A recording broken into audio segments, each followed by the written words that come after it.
नमस्कार मित्रों, desire point channel के एक नए वीडियो लेक्चर में मैं हूं अमित दुबे। और आज के इस वीडियो लेक्चर में हम कक्षा 10 की सप्लीमेंट्री रीडर, जिसे आप फुटप्रिंट विदाउट फीट के नाम से भी जानते हैं, उसके 9वें चैप्टर का अध्ययन करेंगे, जिसका नाम है भोली।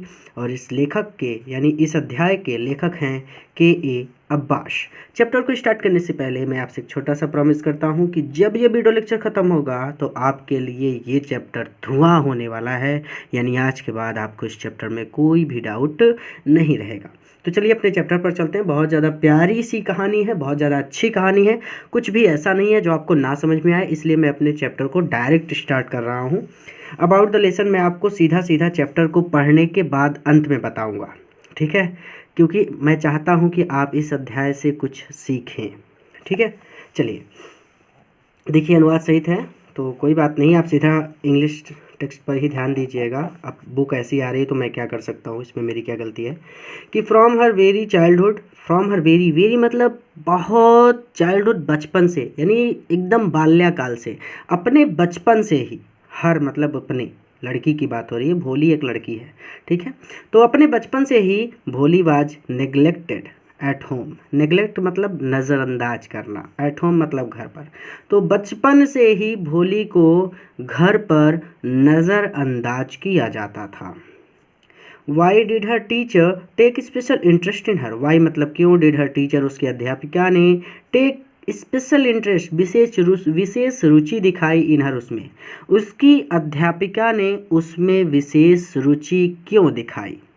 पहला प्रश्न है, लेखक आपसे पूछ रहा है कि उसकी अध्यापिका ने उसमें विशेष रुचि क्यों दिखाई। डिड भोली मिश्योर अप, और क्या भोली खरी उतरी, टू हर टीचर्स एक्सपेक्टेशन, अपनी अध्यापिका की उम्मीदों पर। तो क्या भोली अपनी अध्यापिका की उम्मीदों पर खरी उतरी। दो प्रश्न हैं और दोनों प्रश्नों का उत्तर आपको कैसे पता चलेगा, आपको इस अध्याय को पढ़ना पड़ेगा। हर नेम वाज सुलेखा, उसका नाम सुलेखा था, बट सिंस हर चाइल्डहुड, लेकिन उसके बचपन से ही, एवरीवन हर कोई, हैड बिन कॉलिंग हर भोली, उसे भोली बुलाता था, ठीक है। भोला मतलब सीधा साधा, महादेव को भी भोला भंडारी कहा जाता है, मतलब वो बहुत भोले हैं। तो भोला मतलब मासूम, ठीक है। तो यहाँ पे जो भोले का मतलब है, यानी भोली का मतलब है, वो लोग बुद्धू कहते हैं एक तरह से, ठीक है। द सिंपलेशन मतलब बुद्धू, यहाँ पे जो भोली का मतलब है वो क्या है, बुद्धू, ठीक है। तो अब मैं इसको बार बार, द सिंपलेशन मतलब बुद्धू, ये मैं बार बार आपको नहीं बताऊंगा, ठीक है। तो बचपन से ही उसे सब लोग क्या कहते थे, भोली। तो हर नेम वाज सुलेखा, उसका नाम सुलेखा था, बट सिंस हर चाइल्डहुड, लेकिन उसके बचपन से ही, everyone had been calling a Bholi, हर कोई उसे भोली पुकारता था।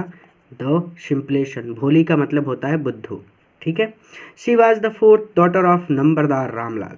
She was the fourth daughter, वो चौथी बेटी थी, ऑफ नंबरदार रामलाल, नंबरदार रामलाल की वो चौथी बेटी थी। उसके पिता का नाम क्या था, नंबरदार Ramlal.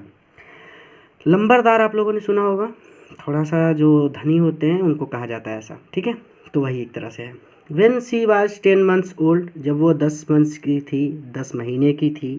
She had fallen of, वो गिर गई थी, द कोट चारपाई से, ऑन हर हेड, अपने सर के बल।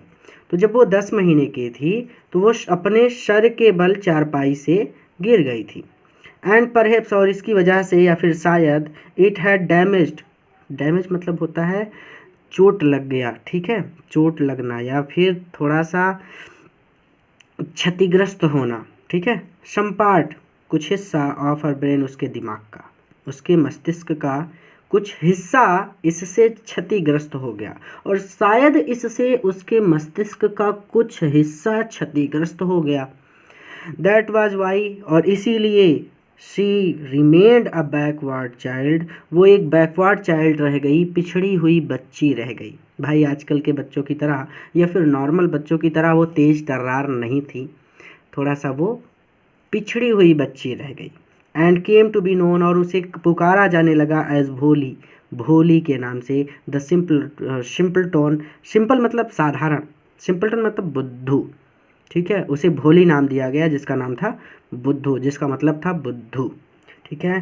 तो फिर से एक बार मैं बता दूं, when she was 10 months old, जब वो 10 महीने की थी, she had fallen off the cot on her head, वो अपने सर के बल चारपाई से नीचे गिर गई थी।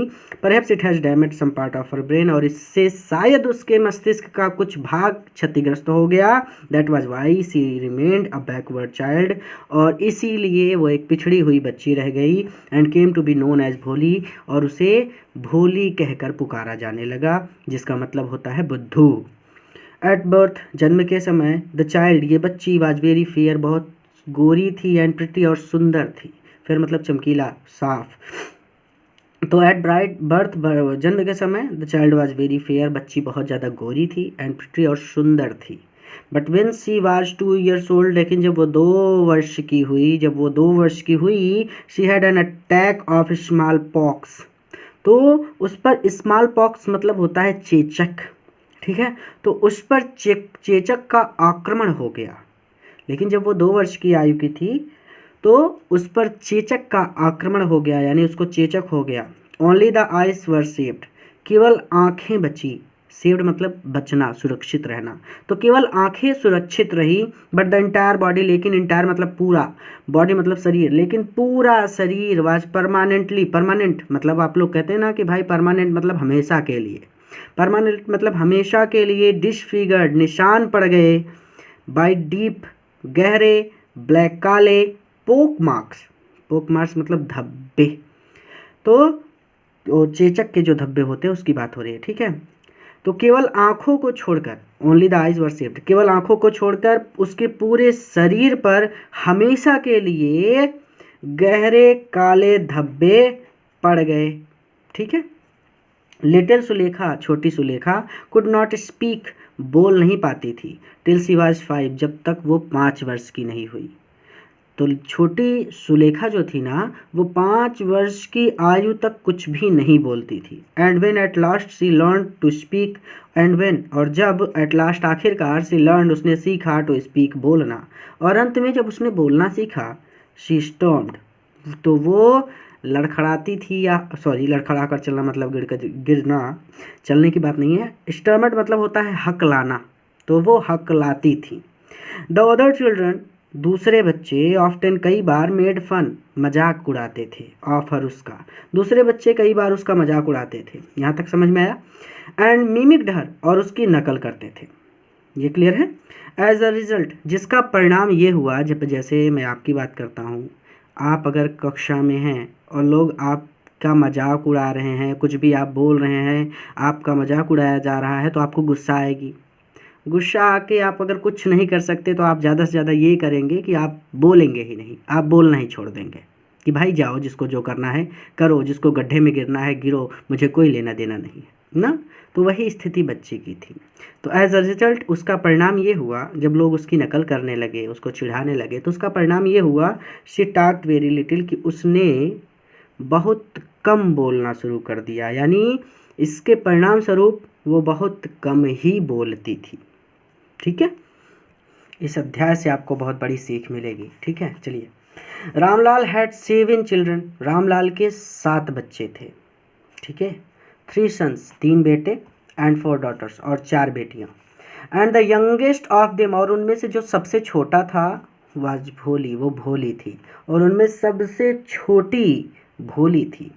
It was a prosperous farmer's household, prosperous मतलब होता है समृद्ध, फार्मर मतलब फार्मर, अपोस्ट्रॉफी एस लगा है मतलब का की के, हाउस होल्ड मतलब घर। तो it was a prosperous farmer's household, यहाँ एक समृद्ध किसान का घर था। And there was plenty to eat and drink, और खाने और पीने के लिए सब कुछ उपलब्ध था। प्लेंटी मतलब बहुत कुछ था, मतलब सब कुछ उपलब्ध था, खाने पीने के लिए हर चीज़ उपलब्ध थी। ऑल द चिल्ड्रन, सभी बच्चे, एक्सेप्ट भोली, भोली के अलावा, भोली को छोड़कर बाकी सभी बच्चे, were healthy and strong, healthy मतलब स्वस्थ थे, एंड स्ट्रॉन्ग और मजबूत थे। The sons had been sent to the city, the sons जो बेटे थे, had been sent to city, उन्हें शहर भेजा गया था, टू स्टडी पढ़ने के लिए, इन स्कूल विद्यालयों में। जो बेटे थे उनको स्कूलों में पढ़ने के लिए शहर भेजा गया था। एंड लेटर, और बाद में, इन कॉलेजेस, उन्हें कॉलेज में भेजा गया, बाद में भाई जब स्कूल की पढ़ाई हो गई उनकी तो वो कॉलेज में पढ़ने चले गए।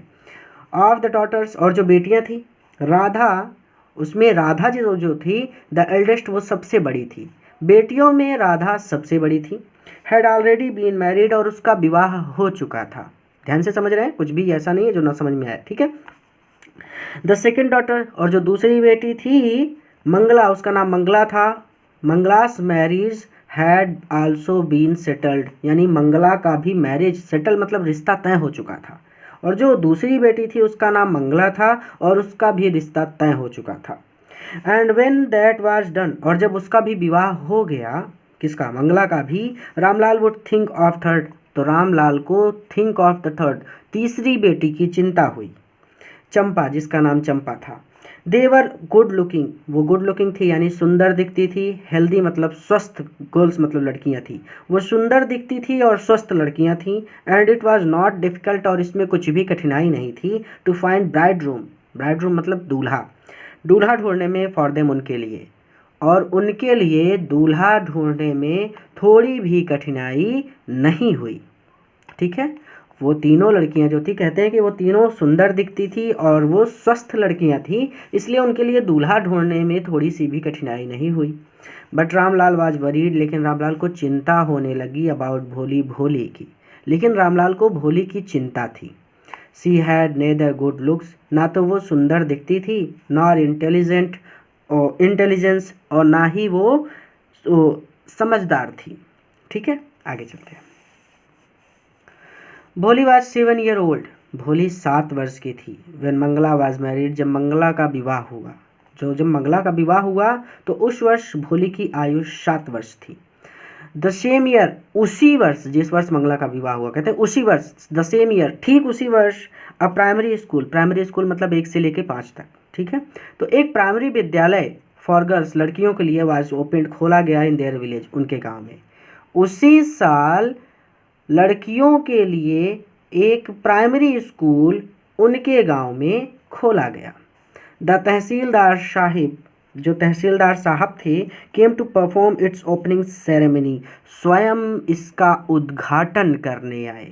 ओपनिंग सेरेमनी मतलब उद्घाटन, ठीक है। तो तहसीलदार साहब इसका उद्घाटन करने आए, किसका, प्राइमरी स्कूल का। ही सेड टू रामलाल, उन्होंने रामलाल से कहा, इसे बहुत ध्यान से समझिएगा। तो एज अ रेवेन्यू ऑफिशियल मतलब राजस्व अधिकारी की, ठीक है, हैसियत से, यहाँ पे राजस्व अधिकारी की हैसियत से, राजस्व अधिकारी मतलब ये एक समृद्ध किसान है और ये अच्छा खासा टैक्स देते हैं गवर्नमेंट को, ठीक है।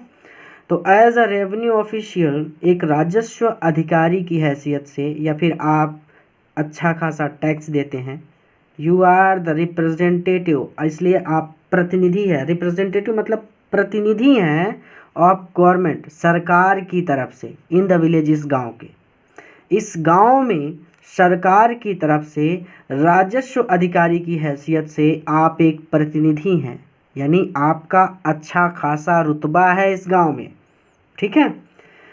मैं एंड और सो, इसलिए you must set an example, और इसीलिए आपको एक उदाहरण प्रस्तुत करना चाहिए टू द विलेजर्स, गांव वालों के सामने, और इसीलिए आपको गांव वालों के सामने एक उदाहरण प्रस्तुत करना चाहिए। एक बार मैं फिर से बोलता हूँ, एज अ रेवेन्यू ऑफिशियल, एक राजस्व अधिकारी की हैसियत से, you are the representative of the government in the village, इस गांव में सरकार की तरफ से आप एक प्रतिनिधि हैं, ठीक है। यानी सरकार की तरफ से आपको चुना जा रहा है कि आप अपनी बेटियों को भेजें स्कूल, क्योंकि आप एक समृद्ध व्यक्ति हैं, तो आपकी नकल करके दूसरे लोग भी ऐसा करेंगे। भाई देखिए, जैसे गांव वालों में जिसके पास अच्छा खासा सब कुछ होता है ना, तो लोग उसकी नकल करते हैं कि अरे भैया उनके पास 4 गाड़ी है तो हम भी 4 गाड़ी लेंगे, उनका बेटा विदेश पढ़ने गया है तो हम भी अपने बेटे को विदेश भेजेंगे ना, ऐसा होता है।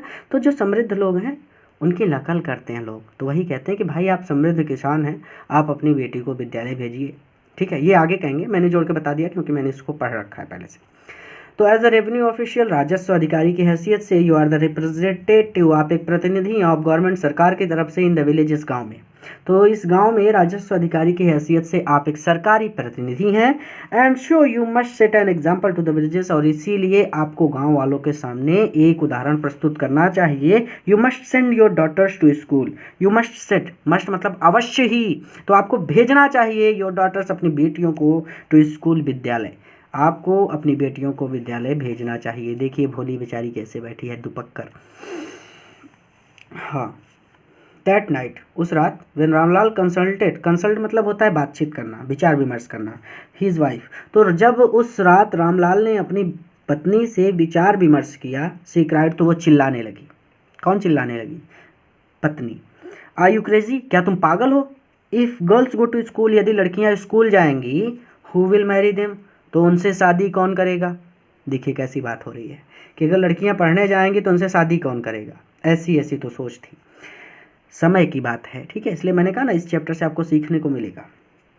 बट रामलाल हैड नॉट करेज, लेकिन रामलाल में करेज नहीं था, साहस नहीं था, टू डू सी बॉय, कि वो डिश बॉय कर दे, नज़रअंदाज कर दे द तहसीलदार को।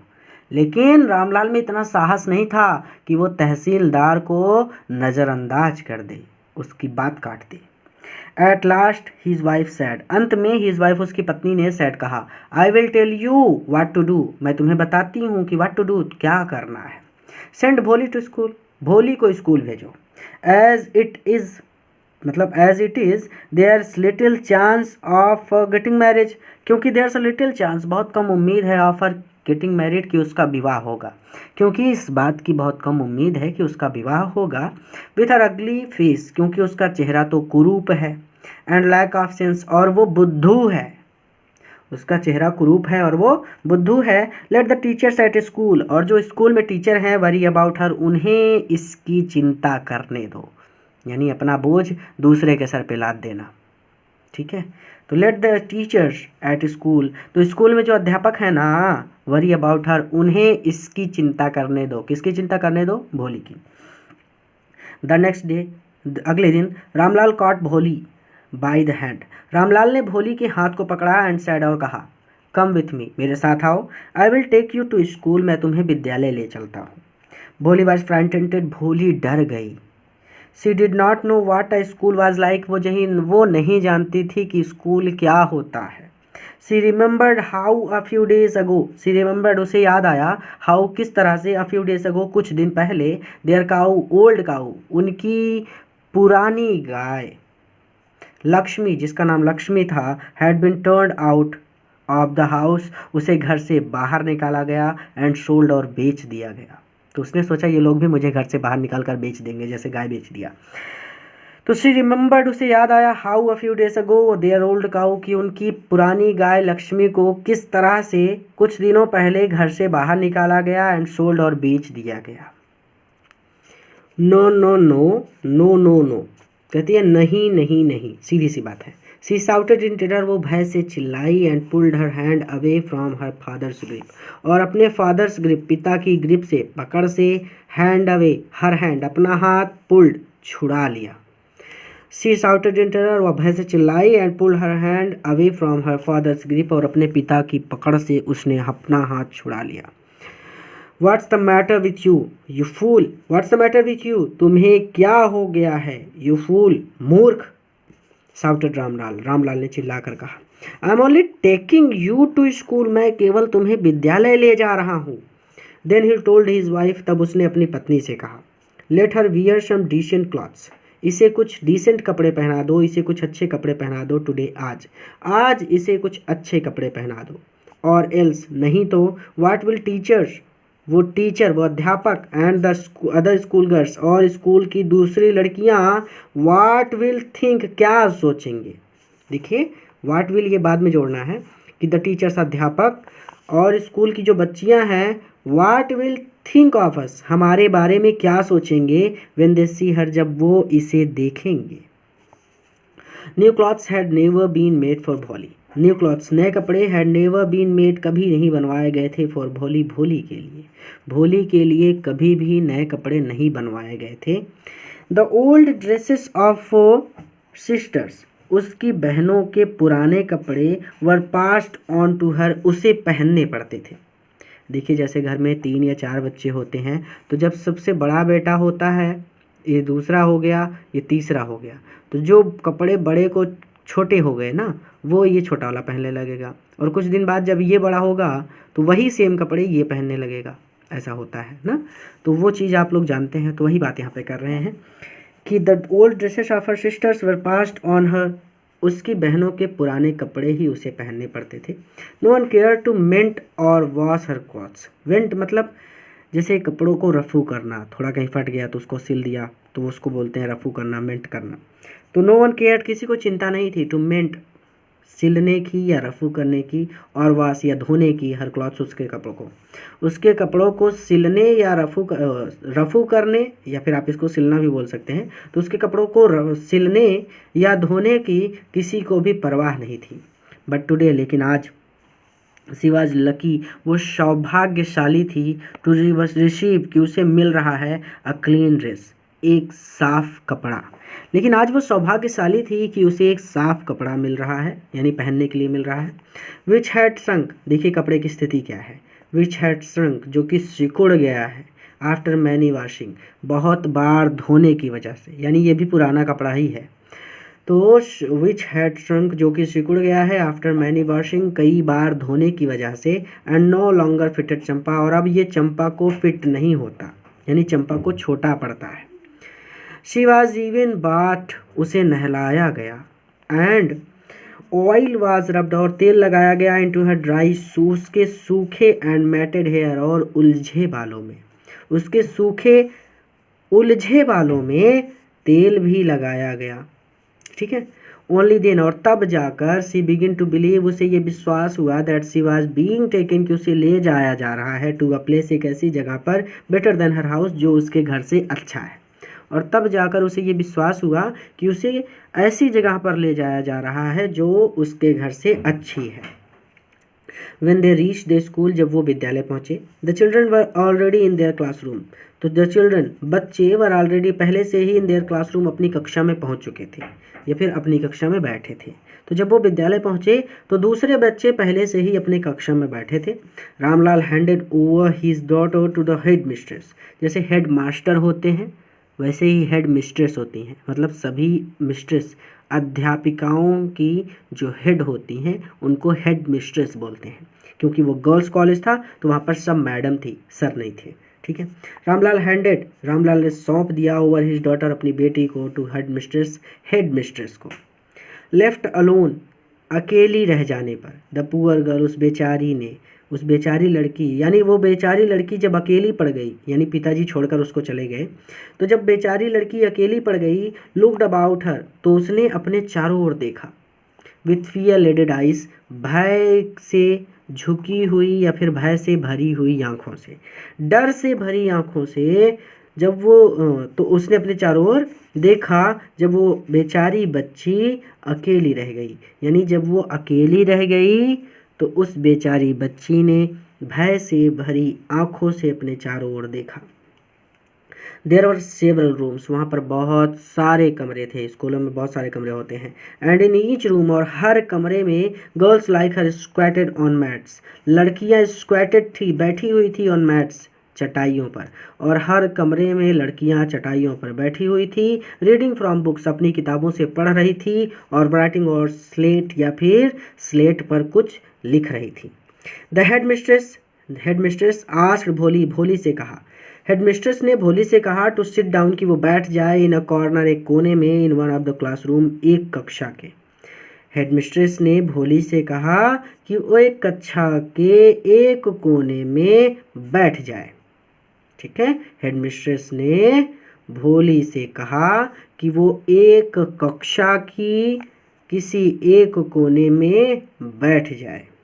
ठीक है, भोली did not know what exactly A school was like, भोली डिड नॉट नो, भोली नहीं जानती थी, was exactly A school was like, कि एक स्कूल कैसा होता है। भोली ये नहीं जानती थी कि स्कूल कैसा होता है, एंड व्हाट हैपेंड देयर, और वहाँ पर क्या किया जाता है।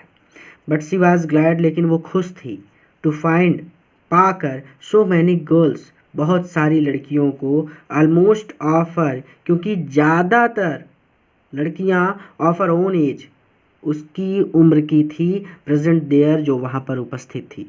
ठीक है, लेकिन वो बहुत सारी लड़कियां जो कि लगभग उसी की उम्र की थी वहाँ पर उपस्थित थी, उन्हें पाकर वो खुश थी। ठीक है, यहाँ पर देखिए, Bholi did not know what exactly a school was like and what happened there. Bholi नहीं जानती थी कि स्कूल कैसा होता है और वहाँ पर आखिर होता क्या है।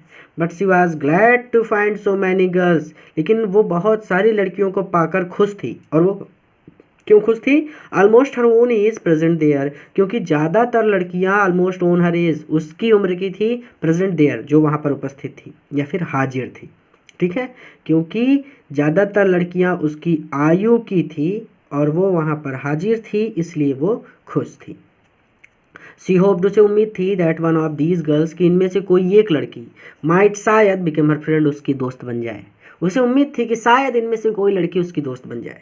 द लेडी टीचर, देखिए मैंने कहा ना गर्ल्स कॉलेज है, सॉरी गर्ल्स स्कूल है, तो ज़्यादातर महिला, मतलब सारी अध्यापिकाएं ही थी, अध्यापक नहीं थे। तो लेडी टीचर, महिला अध्यापिका, who was in the class, जो क्लास में थी, वाज सेइंग समथिंग, वो कुछ कह रही थी, टू द गर्ल्स, लड़कियों से। महिला अध्यापिका जो कक्षा में थी वो लड़कियों से कुछ कह रही थी, कहने का मतलब वो पढ़ा रही थी। बट भोली could not understand nothing, could understand nothing, लेकिन भोली को कुछ भी समझ नहीं आया, क्योंकि भाई ये पहले दिन स्कूल जाएंगे तो आपको क्या समझ में आएगा। She looked at the picture on the wall, she looked, उसने देखा, एट द पिक्चर्स, तस्वीरों को, ऑन द वॉल, जो दीवार पर बनी थी, उसने दीवार पर बनी तस्वीरों को देखा। द कलर्स फैसिनेटेड हर, जो कलर्स थे उसे फैसिनेटेड हर, उसे लुभावने लगे। ठीक है, द हॉर्स वाज ब्राउन, घोड़ा, यानी वहाँ दीवार पर एक घोड़ा बना होगा, तो ये सारे चित्र बने हैं। ठीक है, अब जो आगे बात हो रही है, तो द हॉर्स वाज ब्राउन, घोड़ा वैसे ही ब्राउन था, जस्ट लाइक, जिस तरह से, द हॉर्स ऑन विच, वो घोड़ा था, ऑन विच, जिस पर तहसीलदार हैड कम, सवार होकर आया था, टू विजिट देयर विलेज, उनके गांव। ठीक है, थोड़ा आराम से। घोड़ा वैसे ही भूरा था जिस प्रकार के भूरे घोड़े पर सवार होकर तहसीलदार उनके गांव आया था, यानी तहसीलदार का भी घोड़ा भूरा था। द गॉट, और जो बकरी थी, वाज ब्लैक, वो काली थी, लाइक द गोट, उसी तरह से, ऑफ देयर नेबर, जैसी काली बकरी उनके पड़ोसी के पास है। तो बकरी काली थी जिस तरह से उनके पड़ोसी के पास काली बकरी है। ठीक है, या फिर आप इसे ऐसे कह सकते हैं कि बकरी वैसे ही काली थी जैसी काली बकरी उनके पड़ोसी के पास है। द पैरट वाज ग्रीन, और जो तोता था वो हरा था, लाइक, तोता वैसा ही हरा था, द पैरट, जिस तरह का तोता, सी हैड सीन, उसने देखा था, इन द मैंगो ऑर्चर्ड, आम के बगीचे में। तो तोता वैसा ही हरा था जैसा हरा तोता उसने आम के बगीचे में देखा था। एंड काऊ, और जो गाय बनी थी, वह जस्ट लाइक देयर लक्ष्मी, उनकी लक्ष्मी की तरह थी। गाय तो एकदम उनकी लक्ष्मी की तरह थी, लक्ष्मी वही गाय है जिसको बेच दिया गया था। एंड सडनली, और अचानक, भोली नोटिस्ड, भोली ने ध्यान दिया, that the teacher was standing bye हर, कि टीचर उसके पास खड़ी है।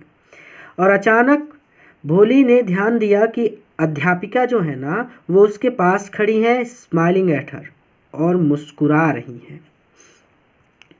What's your name little one, छोटी बच्ची, लिटिल वन, छोटी बच्ची, व्हाट्स योर नेम, इसका मतलब तो आप सबको पता होगा, व्हाट इज योर नेम, तुम्हारा क्या नाम है। भो भो भो भो, उसने बोला भो, भा भो भो, she could stammer no further than that, और वो हकलाने के कारण नो फ्यूदर देन दैट, इसके आगे स्टैम नहीं कर पाई, बोल नहीं पाई, यानी उसने कहा भो भो, भा भो भो, वह हकलाने के कारण इसके आगे नहीं बोल पाई। सी देन, तब, सी बिगन टू क्राई, वो रोने लगी, और तब वो रोने लगी। And tears flowed from her eyes, और उसकी आंखों से आंसू बहने लगे। इन हेल्पलेस फ्लूड, मतलब उसके आंखों से आंसुओं की बाढ़ आ गई। She kept her head down, उसने अपना सर नीचे झुका लिया। As she sat in corner, यानी वो अपना सिर नीचे झुकाए कोने में बैठ गई। हर कॉर्नर मतलब अपने कोने में, वही कोने में बैठ गई। Not daring, how dare you, आपने सुना होगा, डेयर मतलब तुम्हारी हिम्मत कैसे हुई, तो डेयर मतलब उसकी हिम्मत नहीं हुई टू लुक अप, कि वो ऊपर देखे एट द गर्ल्स, उन लड़कियों की ओर, और उसकी हिम्मत उन लड़कियों की ओर देखने की नहीं हुई हु जो शी न्यू, वो जानती थी, were still laughing at her, उसकी ऊपर हंस रही होंगी, जिन्हें वो जानती थी कि उसके ऊपर हंस रही होगी, यानी उसे लगा कि ये लोग मेरे ऊपर हंसने लगी होंगी, इसलिए उसकी हिम्मत ही नहीं हुई कि वो ऊपर अपना सर उठाकर देखे। नॉट डेयरिंग, और उसका साहस नहीं हुआ या फिर उसकी हिम्मत नहीं हुई to look up at the girls, वो लड़की दूसरी लड़कियों की तरफ देखे, हु सी न्यू, जिन्हें वो जानती थी, were still laughing at her, कि उसकी ओर देखकर हंस रही होंगी। उसे लगा कि ये सारी लड़कियां उस पर हंस रही होंगी, इसलिए उसकी हिम्मत नहीं हुई कि वो नज़र उठाकर या सर उठाकर उनकी ओर देखे। तो when the school bell rang, जब स्कूल की घंटी बजी, all the girls squid out of the classroom, सभी लड़कियां स्क्विड हो गई, बहुत तेजी से, आउट मतलब बाहर निकली क्लासरूम, कक्षा से। तो सभी लड़कियां बहुत तेजी से कक्षा से बाहर निकली, जैसे छुट्टी होती थी तो आप भी कितना जल्दी बैग उठाकर भागते हैं ना, वैसे ही। बट भोली dared not leave her corner, लेकिन भोली की हिम्मत नहीं हुई, डेयर मतलब हिम्मत, भोली में साहस नहीं हुआ लीव हर कॉर्नर, कि वो अपना कोना छोड़े, लेकिन भोली में अपना कोना छोड़ने की ही साहस नहीं हुआ, भोली में अपना कोना छोड़ने का साहस नहीं हुआ। हर हेड, उसका सर, स्टिल लोअर्ड, अभी भी झुका हुआ था, सी केप्ट ऑन सॉबिंग, और वो सिसकियां ले रही थी। भोली, the teachers voice was so soft, भोली, उसे एक आवाज़ सुनाई दी जिसमें कहा भोली, द टीचर्स वॉइस, और ये वॉइस किसकी थी, अध्यापिका की, तो द टीचर्स वॉइस, अध्यापिका की आवाज़ वॉज सो सॉफ्ट, बहुत ज़्यादा सॉफ्ट थी, एंड शूदिंग, और शांतिप्रद थी। जो अध्यापिका थी उनकी आवाज़ बहुत ज़्यादा कोमल थी और शांतिप्रद थी। इन ऑल हर लाइफ, उसके पूरे जीवन में, she had never been called like that, उसे कभी भी इस तरह नहीं बुलाया गया था। यानी भोली के पूरे जीवन में उसको कभी भी इतने प्यार से नहीं बुलाया गया था। इट टच्ड हर हार्ट, इसने उसके हृदय को छू लिया, यानी जब उसने इतना प्रेम से बुलाया ना तो उसको अच्छा लगा। गेट अप, खड़ी हो जाओ, सेड द टीचर, अध्यापिका ने कहा। It was not a command, ये आदेश नहीं था, अध्यापिका ने कहा खड़ी हो जाओ। It was not a command, ये आदेश नहीं था, but just a friendly suggestion, बल्कि एक मित्रवत सुझाव था। यह आदेश नहीं था, लेकिन ये एक मित्रवत सुझाव था। भोली गॉट अप, भोली खड़ी हुई। Now tell me your name, अब मुझे अपना नाम बताओ। Sweat broke out over her whole body, उसका पूरा शरीर पसीने से तरबतर था, यानी उसका पूरा शरीर पसीने से भीग गया था।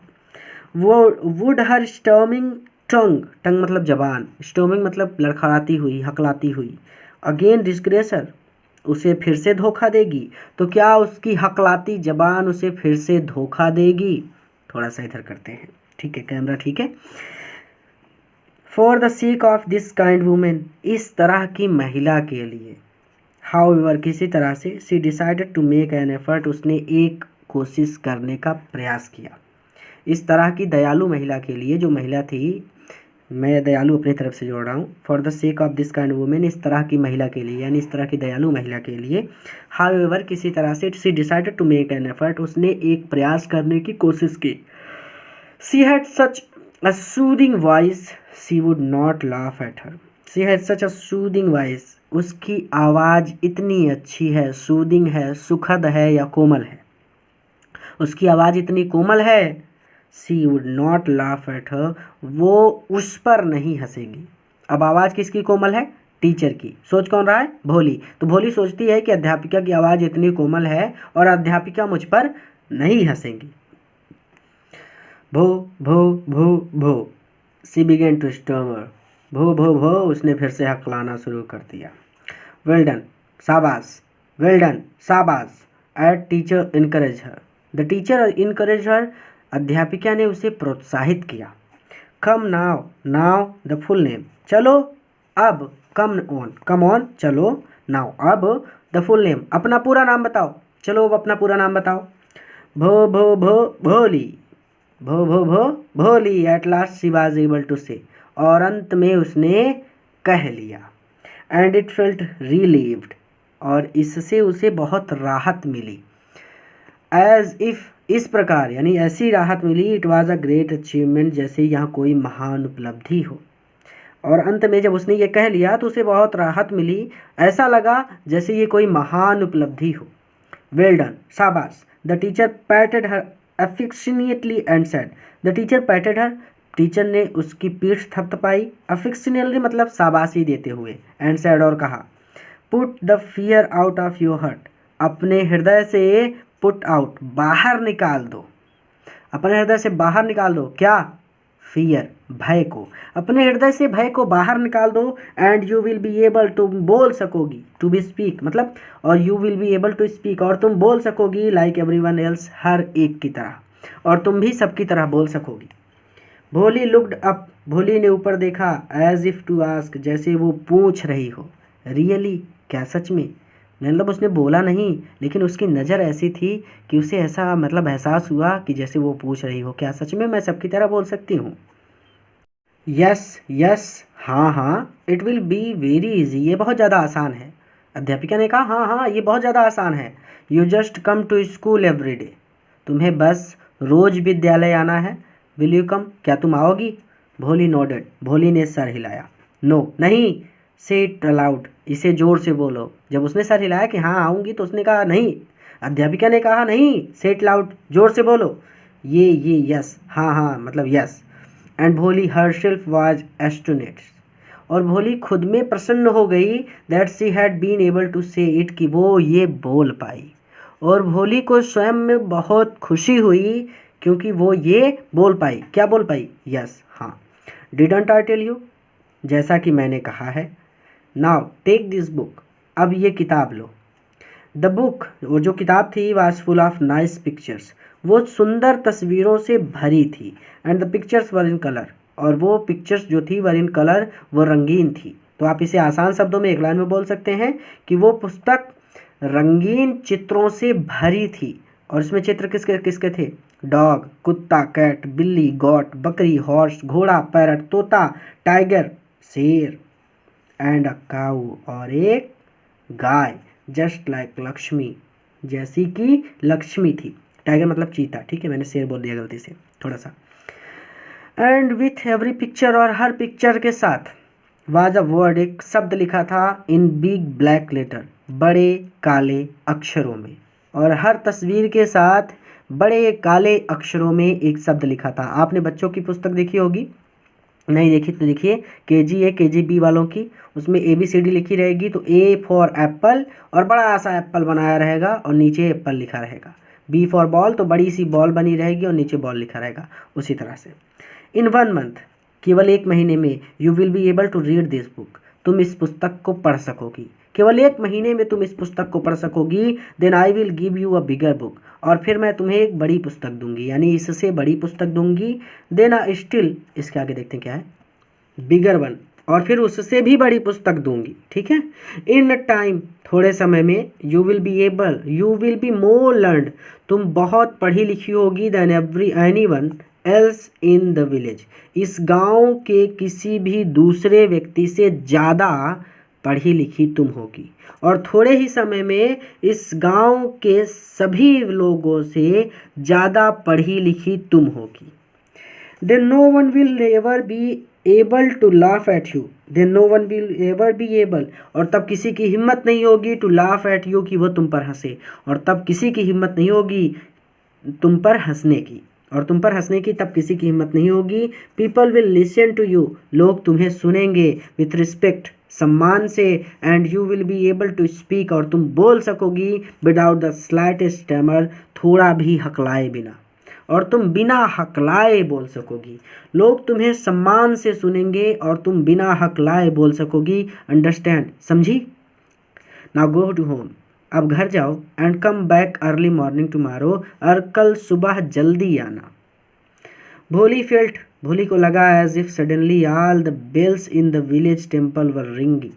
भोली फेल्ट, भोली को लगा, एज इफ सडनली, की अचानक, ऑल द बेल्स, की सभी घंटियां, इन द विलेज टेम्पल, गांव के मंदिर की सभी घंटियां, वर रिंगिंग, बजने लगी हैं। भोली को लगा कि जैसे गांव के मंदिर की सभी घंटियां अचानक बजने लगी हैं। And the trees in front of the school house, और स्कूल के सामने जो पेड़ हैं, had blossomed into big red flowers, उन पर बड़े लाल फूल खिल गए हैं। Her heart was throbbing with a new hope, उसका हृदय थ्रॉब कर रहा था, धड़क रहा था। विथ अ न्यू होप, एक नई उम्मीद से। एंड अ न्यू लाइफ, और एक नए जीवन से। उसका हृदय एक नई उम्मीद और एक नए जीवन से धड़क रहा था। आगे कहते हैं कि 10 द ईयर पास्ट, इस तरह से कई साल बीत गए। The village become a small town, वो जो गांव था बिकम अ स्मॉल टाउन, अब वो एक छोटा कस्बा बन गया। द लिटिल प्राइमरी स्कूल, और वो छोटा primary school become a high school, एक हाई स्कूल बन गया था। There were now a cinema, अब उनके गांव में एक सिनेमा था। अंडर अ टिन सेट, एक टिन की सेट के नीचे, टिन सेट के नीचे एक सिनेमा था। ठीक है, टिन सेट, ये देखिए tin set, cinema tin shed के नीचे था। ठीक है, टिन सेट मतलब सेड, छाया। ठीक है, तो इसे आप टिन सेट ही याद कर लीजिए, मैं ज़्यादा लंबा नहीं खींचूंगा। There were now under a tin shed, tin shed के नीचे एक सिनेमा था। And a cotton ginning mill, और रुई अलग करने की मिल, मिल भी लग चुकी थी, कारखाना भी लग चुका था, और रुई अलग करने का कारखाना भी लग चुका था। द मेल ट्रेन, और जो मालगाड़ी थी, बिगिन टू स्टॉप, रुकने लगी थी। एट द रेलवे स्टेशन, उनके रेलवे स्टेशन पर, और मालगाड़ी उनके गांव के रेलवे स्टेशन पर रुकने लगी थी। गांव मैंने अपनी तरफ से जोड़ा है। वन नाइट आफ्टर डिनर, एक रात डिनर के बाद, Ramlal said to his wife, Ramlal ने अपनी पत्नी से कहा, देन तब, शैल आई एक्सेप्ट विशंभर्स प्रपोजल, क्या मैं विशंभर का प्रपोजल, प्रस्ताव स्वीकार कर लूँ? यस, हाँ, सर्टेनली, अवश्य ही। हिज वाइफ सेड, उसकी पत्नी ने कहा। हाँ जरूर, उसकी पत्नी ने कहा। भोली विल बी लक्की, भोली लकी होगी, सौभाग्यशाली होगी। To get such a well to do bridegroom, इतना धनवान दूल्हा पाकर भोली बहुत सौभाग्यशाली होगी। अ बिग शॉप, उसकी एक बड़ी दुकान है। A house of his town, sorry, a house of his own, उसका खुद का एक घर है। एंड आई हियर, और मैंने सुना है, सेवरल थाउजेंड, कि कई हजार रुपए हैं इन द बैंक, उसके बैंक में। और मैंने सुना है कि उसके बैंक में कई हजार रुपए हैं। मोर ओवर, इससे भी ज़्यादा, he is not asking for any dowry, इससे भी ज़्यादा, ही इज़ नॉट आस्किंग, वो नहीं मांग रहा, फॉर एनी ड्रॉवरी, थोड़ा सा भी दहेज नहीं मांग रहा। और इसके अलावा वो थोड़ा सा भी दहेज नहीं मांग रहा। दैट्स राइट, ठीक है। But he is not so young, लेकिन वो जवान नहीं है। यू नो, तुम जानती हो, लेकिन वो युवा नहीं है, और तुम जानती हो। ऑलमोस्ट सेम एज, और उसकी उम्र उतनी ही है, एज आई एम, जितनी मेरी, और उसकी उम्र लगभग मेरे जितनी है।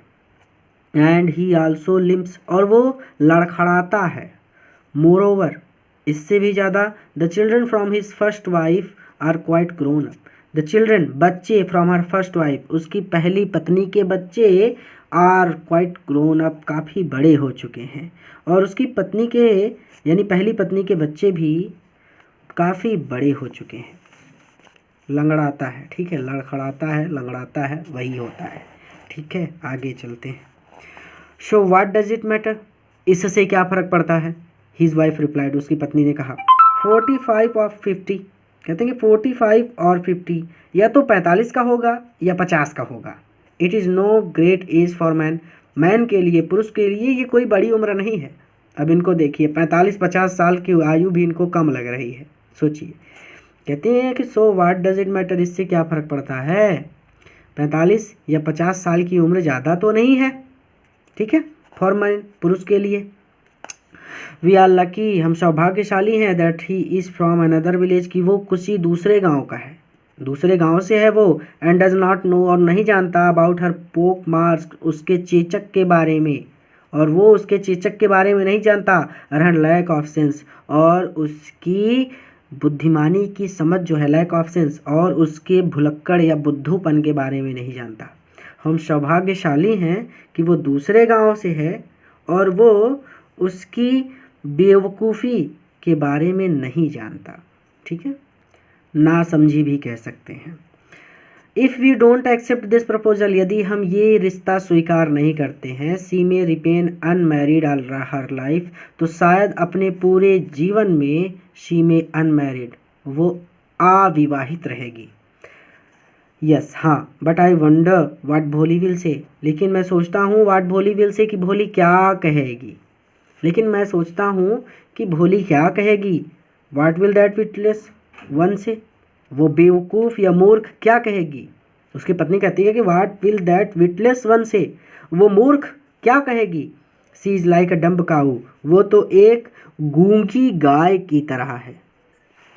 Maybe you are right, शायद तुम ठीक कह रही हो, मटर्ड रामलाल।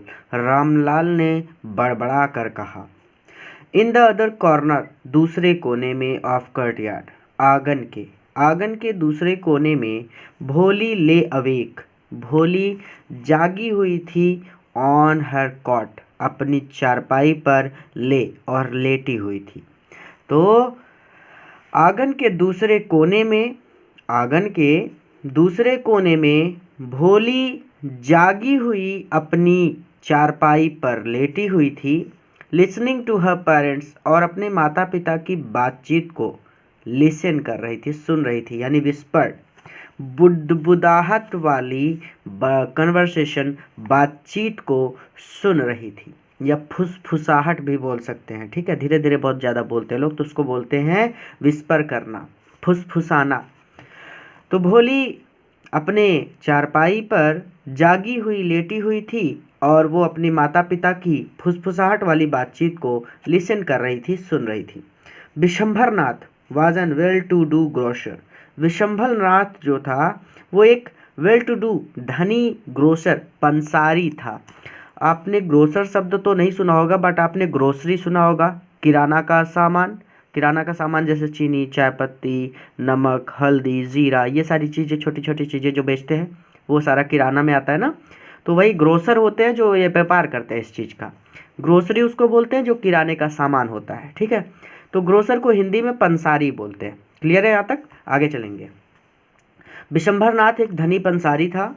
ही केम, और वो आया, यानी ये बारात लेके आया है सीधा। ठीक है, तो ही केम, वो आया with a big party of friends and relations, रिश्तेदारों और मित्रों की एक बड़ी पार्टी के साथ, विथ हिम, अपने साथ, यानी वो अपने साथ रिश्तेदारों और मित्रों की एक बड़ी पार्टी को लेकर आया, फॉर वेडिंग, विवाह के लिए।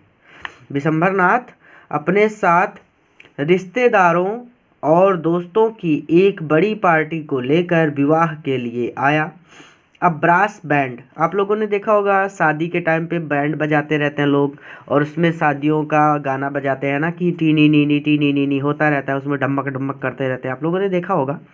अभी तो डीजे का प्रचलन है तो सब कुछ ख़त्म सा हो गया है, बट आपने कहीं देखा होगा, या फिर आप अपने मम्मी पापा से पूछ सकते हैं कि कैसे पहले बैंड बाजा से शादी हुआ करती थी। ठीक है, तो अब ब्रास बैंड, तो इस ब्रास बैंड को ब्रास बैंड ही बोलिए। ब्रास बैंड को पीतल वाला बैंड भी कहा जाता है, बट आप ब्रास बैंड ही बोलेंगे क्योंकि ये वर्ड जो है प्रचलन में है। आप बैंड पार्टी भी सुन चुके होंगे, ऐसा शब्द भी आपने सुना होगा। बैंड मतलब सब लोग जानते हैं, सब लोग समझते हैं। तो अब ब्रास बैंड प्लेइंग, एक बैंड वाला था वो बजा रहा था, यानी एक ब्रास बैंड था, बैंड में बहुत सारे लोग होते हैं, तो एक बैंड था जो कि बजा रहा था पॉपुलर ट्यून, एक प्रसिद्ध गीत बजा रहा था, फ्रॉम एन इंडियन फिल्म, एक भारतीय फिल्म का, हेडेड, और वो आगे चल रहा था, द प्रोसेशन, यानी बारात के, और वो बारात के आगे चल रहा था। एक बैंड था जो भारतीय फिल्म का कोई प्रसिद्ध गीत बजा रहा था और वो बारात के आगे आगे चल रहा था। हेड मतलब सर, आगे। ठीक है, तो आप यहाँ पे ऐसे कहेंगे कि एक बैंड था जो किसी भारतीय फिल्म का एक प्रचलित गाना या लोकप्रिय गाना बजा रहा था और वो बारात के आगे आगे चल रहा था। विद द ब्राइड रूम, और जो बाराती था, ब्राइड रूम दूल्हा था, राइडिंग, वो सवार था, अ डेकोरेटेड हॉर्स, एक सजे हुए घोड़े पर। पहले दूल्हे घोड़े पर सवार होकर जाते थे, अभी भी जाते हैं, बट ठीक है। और जो दूल्हा था वो एक सजे हुए घोड़े पर सवार था। रामलाल वाज ओवरजॉयड, रामलाल बहुत प्रसन्न हुआ, टू सी, देखकर, सच पॉम्प, एंड स्प्लेंडर, इतनी ठाट बाट और इतना ज़्यादा शान शौकत, स्प्लेंडर मतलब अच्छा खासा दिखना, तो इतनी ठाट बाट ना, पॉम्प मतलब ठाट बाट, स्प्लेंडर मतलब शान शौकत, तो इतनी ठाट बाट और शान शौकत देखकर रामलाल बहुत खुश हुआ।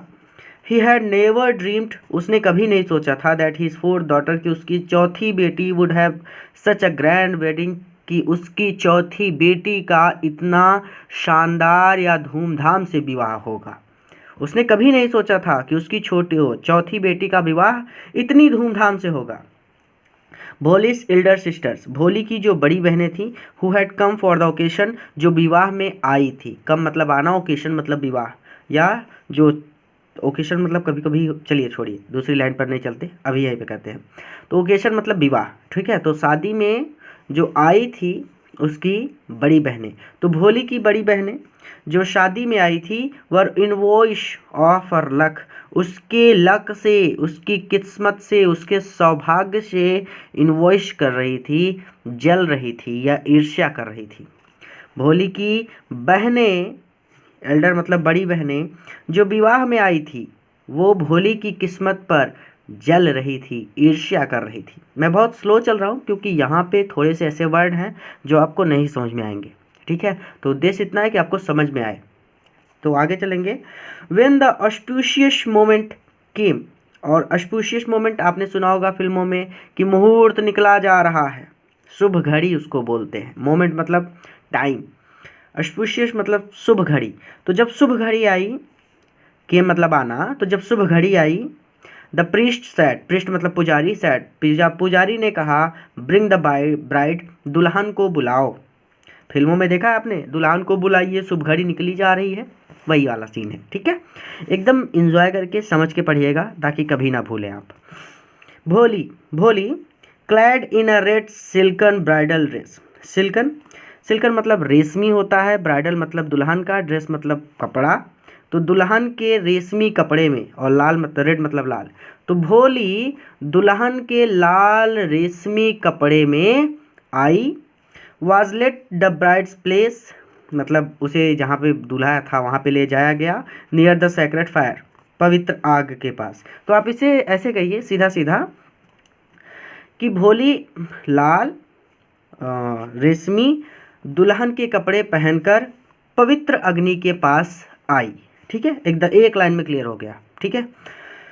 गार्लैंड द ब्राइड, ब्राइड यानी दुल्हन को गार्लैंड माला पहनाओ, दुल्हन को माला पहनाओ। One of his friends, Vishambhar Nath के जो मित्र थे, कहता है हीज मतलब उसके, तो उसके कुछ मित्रों ने प्रॉम्प्टेड, उकसाया विशंभर नाथ को, तो विशंभर नाथ के कुछ मित्रों ने उसे उकसाया कि दुल्हन को माला पहनाओ।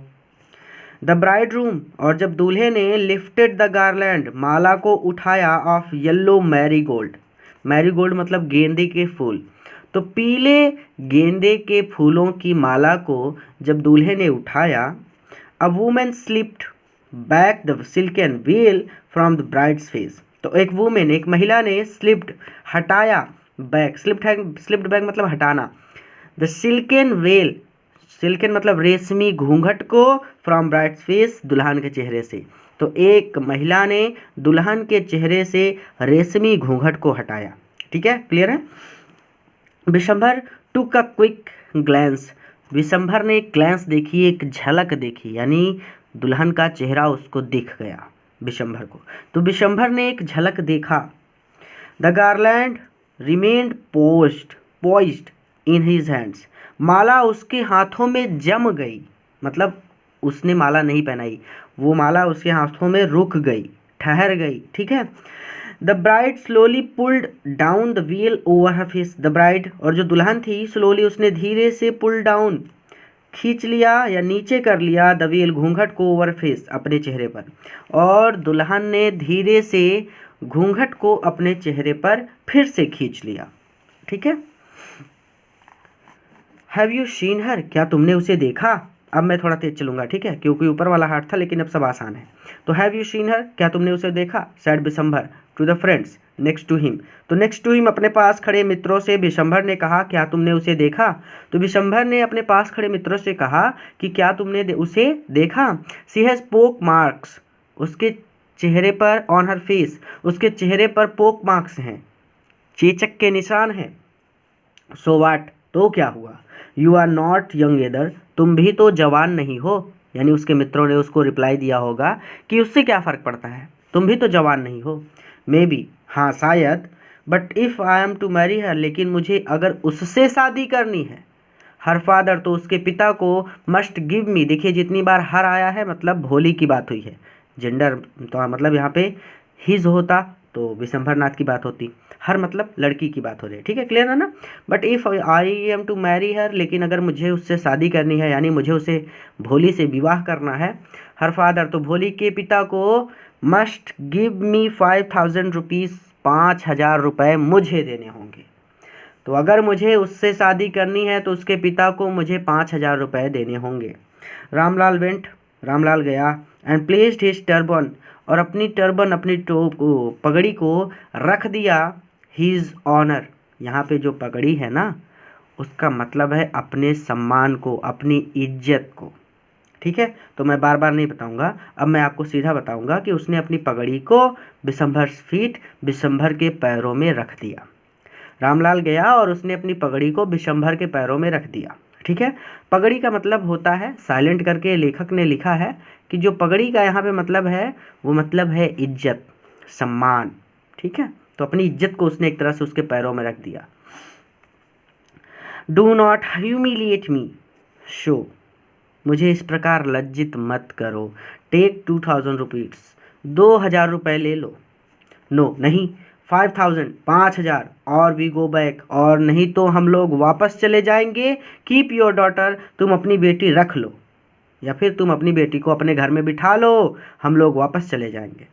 बी अ लिटिल कंसॉर्डरेट, थोड़ा तो रहम करो, प्लीज, कृपया, कृपया थोड़ा तो रहम करो। इफ़ यू गो बैक, यदि तुम वापस चले जाओगे, I can never show my face in the village, तो मैं गांव में अपना चेहरा नहीं दिखा पाऊंगा।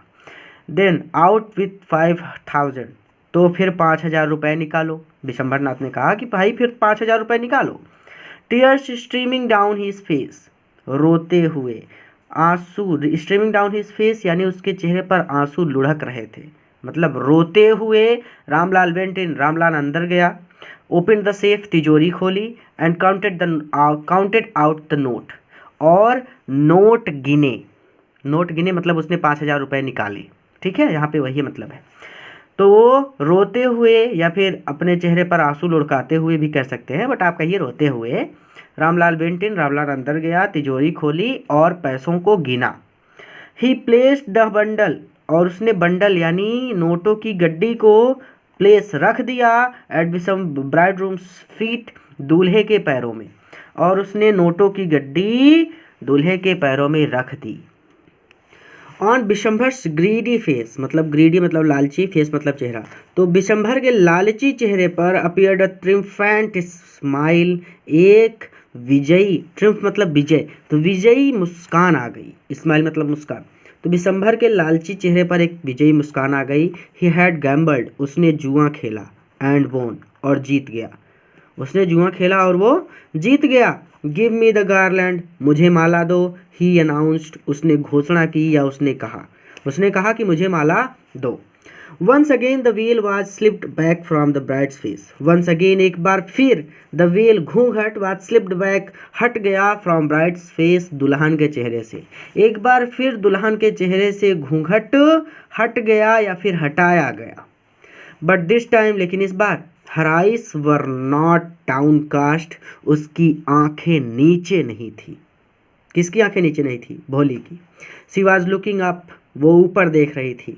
Looking straight at her prospective husband, वो सीधा अपने होने वाले पति को स्ट्रेट देख रही थी। वो ऊपर देख रही थी और वो सीधा अपने होने वाले पति की ओर देख रही थी। लुकिंग स्ट्रेट मतलब सीधा, प्रोस्पेक्टिव हस्बैंड मतलब होने वाला पति। तो वो सीधा अपने पति, होने वाले पति की ओर देख रही थी। एंड इन हर आइज, और उसकी आंखों में, देयर वॉज नेदर एंगर, ना तो गुस्सा था, नॉर हेट, ना ही घृणा थी। और उसकी आंखों में ना गुस्सा था ना घृणा थी, ओनली कोल्ड कंटेप्ट, केवल ठंडी कंटेप्ट थी, नफरत थी। Vishambhar raised the garland to place it round the bride's neck. तो राउंड द ब्राइड्स नेक मतलब दुल्हन के गले में गार्लैंड माला पहनाने के लिए विशंभर ने हाथ ऊपर किया। विशंभर ने दुल्हन के गले में माला पहनाने के लिए हाथ उठाया। But before he could do so, लेकिन इससे पहले कि वो माला पहना पाता, Bholi's hand struck out like a streak of lightning मतलब होता है बिजली, स्ट्रीक मतलब बिजली की लकीर। तो बिजली की लकीर की तरह भोलीज हैंड स्ट्रक, भोली का हाथ उठा, भोली का हाथ बिजली की लकीर की तरह उठा। एंड द गार्लैंड, और जो माला थी, was flung into the fire, वो आग में गिर गई, और माला आग में गिर गई। जयमाल सुना होगा आप लोगों ने, माला पहनाते हैं ना दूल्हा दुल्हन को एक दूसरे को, वही टाइम है, ठीक है। सी गॉट अप, वो खड़ी हुई। And through away the well, और उसने अपना घूंघट फेंक दिया। पिताजी, सैड भोली, भोली ने कहा पिताजी। इन अ क्लियर लाउड वॉइस, एक साफ ऊंची आवाज में भोली ने कहा पिताजी। एंड हर फादर, और उसके पिता, मदर माता, सिस्टर बहनें, ब्रदर्स भाई, रिलेशंस रिश्तेदार, एंड नेबर्स और पड़ोसी, वर स्टॉल्ड, अचंभित हो गए, टू हियर, सुनकर, हर स्पीक, उसे बोलते हुए, विदाउट इवन द स्लाइटेस्ट स्ट्रेमर, थोड़ी सी भी हकलाहट के बिना, और उसे थोड़ी सी भी हकलाहट के बिना बोलते हुए सुनकर उसके पिता, माता, बहन, भाई, रिश्तेदार और पड़ोसी स्टार्ट हो गए, अचंभित हो गए। पिताजी, टेक बैक योर मनी, पिताजी अपना पैसा वापस ले लो। I am not going to marry this man, मैं इस आदमी से शादी नहीं करूँगी। ये तो फिल्मी सीन हो गया पूरी तरह से। रामलाल वाज थंडरस्ट्रक, रामलाल अचंभित हो गया एकदम से, वो तो जैसे उसके पैरों के नीचे से ज़मीन निकल गई, ऐसा हालत हो गया रामलाल का। रामलाल ये दूल्हा है, ठीक है। देखिए कैसे पोलियो का मरीज लग रहा है, ठीक है। तो चलिए आगे चलते हैं। तो रामलाल वाज थंडरस्ट्रक, रामलाल क्या हुआ रामलाल के साथ, यानी रामलाल दंग रह गया। The guest began to whisper, guest जो मेहमान थे, बिगेन टू विस्पर, वो फुसफुसाने लगे। शो शेमलेस, कितनी ज़्यादा बेशर्म है। सो अगली, कितनी ज़्यादा कुरूप है। एंड सो सेमलेस, और कितनी ज़्यादा बेशर्म है। देखिए लेखक के पास शायद ज़्यादा शब्द नहीं थे, इसलिए उसने सेमलेस का 2 बार यूज किया है। तो दोनों का एक ही मतलब है कि सो सेमलेस मतलब कितनी ज़्यादा बेशर्म है, सो अगली कितनी ज़्यादा कुरूप है, एंड सो सेमलेस और कितनी ज़्यादा बेशर्म है। भोली, आर यू क्रेजी, भोली क्या तुम पागल हो गई हो, शाउटेड रामलाल, रामलाल ने चिल्ला कर कहा। You want to disgrace your family, क्या तुम अपने परिवार की, यानी डिस्ग्रेस, अपने परिवार को बेइज्जत करना चाहती हो। Have you some regard for our izzat, हमारी इज्जत का तुम्हें कोई ख्याल नहीं है, क्या तुम्हें हमारी इज्जत का थोड़ा भी ख्याल नहीं है। For the sake of your इज्जत, आपकी इज्जत बचाने के लिए, सैड भोली, भोली ने कहा, I was willing to marry this lame old man, मैं इस लेम लंगड़े बूढ़े व्यक्ति से शादी करने के लिए तैयार हुई थी। आपकी इज्जत बचाने के लिए ही भोली ने कहा कि मैं इस लंगड़े बूढ़े आदमी से विवाह करने के लिए तैयार हुई थी। बट लेकिन I will not have such mean, लेकिन मैं इसे स्वीकार नहीं करूँगी, ये मैं अपनी तरफ से जोड़ रहा हूँ, ठीक है, लेकिन मैं इसे स्वीकार नहीं करूँगी। ग्रीडी, लालची, कंटेप्टिबल, कवर्ड, घृणित कायर, कवर्ड मतलब कायर, कंटेप्टिबल मतलब घृणित, जिसे घृणा करते हो लोग, तो घृणित कायर्स को, तो मैं इस लालची और घृणित कायर को एज माई हस्बैंड, अपने पति के रूप में, नॉट सच मीन मतलब एक्सेप्ट नहीं करूँगी, मैं स्वीकार नहीं करूँगी, ठीक है। लेकिन मैं ऐसे लालची और घृणित कायर व्यक्ति को अपने पति के रूप में स्वीकार नहीं करूँगी। आई वॉन्ट, मैं नहीं करूँगी, आई वॉन्ट, मैं नहीं करूँगी, आई वॉन्ट, मैं नहीं करूँगी। वाट अ शेमलेस गर्ल, कितनी बेशर्म लड़की है। वी ऑल थॉट, हम सब ने सोचा था, शी वाज हार्मलेस डम्ब काऊ, कि वो एक डम्ब गूंगी, हार्मलेस निर्दोष काऊ गाय है। हम सब ने सोचा था कि ये तो निर्दोष गूंगी गाय है। भोली turn violently on the old women, भोली मुड़ी वायलेंटली, तेजी से मतलब गुस्से से, लेकिन आप तेजी से कहेंगे। भोली तेजी से मुड़ी ऑन ओल्ड वुमेन, बूढ़ी महिला की ओर, यानी जिस बूढ़ी महिला ने ये बात कही थी उसकी ओर मुड़ी।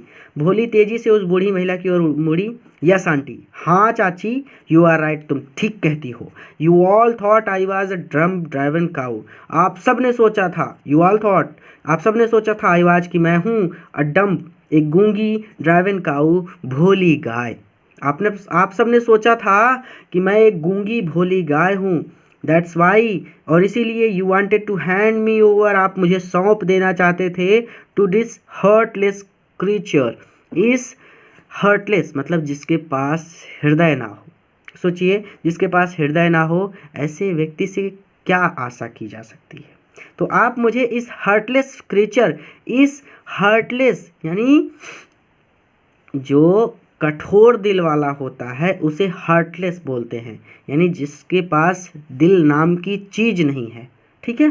तो आप इस कठोर दिल वाले व्यक्ति को मुझे सौंप देना चाहते थे, ठीक है, क्लियर है यहाँ पे। बट नाउ, लेकिन अब, द डम्ब काऊ, वो गूंगी गाय, स्ट्रामिंग फूल, जो मूर्ख लड़की थी, इज स्पीकिंग, बोल रही है। स्ट्रामिंग फूल मतलब होता है मूर्ख, स्टामिंग मतलब होता है लड़खड़ा कर बोलना, यानी हकला कर बोलना, ठीक है। तो जो हकला कर बोलती थी, लेकिन नाउ, लेकिन अब, द डम्ब काऊ, वो गूंगी गाय जो हकला कर बोलती थी, मूर्ख थी या फिर हकलाती हुई मूर्ख थी, इज स्पीकिंग, वो बोल रही है। Do you want to hear more, क्या तुम और सुनना चाहती हो। विशंभरनाथ द ग्रोसर, जो कि कौन था, पंसारी था।